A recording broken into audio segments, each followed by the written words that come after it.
મિત્રો, આ તે જ ખેજડો છે જ્યાં ત્રિકમ સાહેબે અંતિમ વિસામો અહીંયા લીધો હતો. ડોલી લઈને જતા હતા ચિત્રોડથી રાપર દરિયા સ્થાનમાં એમના ગુરુના ચરણમાં એમને સમાધિ દેવાની હતી. ત્યારે અહીંયા જ ત્રિકમ સાહેબની ડોલી ઉતારેલી અને એક પરચો પૂરેલો કે અહીંયા વીરડાનું ગંગા સમાન પાણી આજથી પણ વયા કરે છે.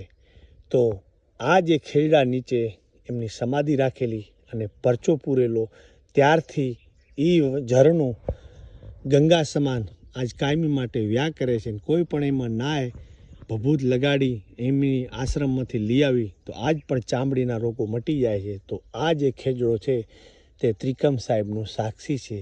તો જય ત્રિકમ સાહેબ લખજો અને ક્યાંથી વિડીયો જોઈ રહ્યા છો. તો જય ત્રિકમ સાહેબ.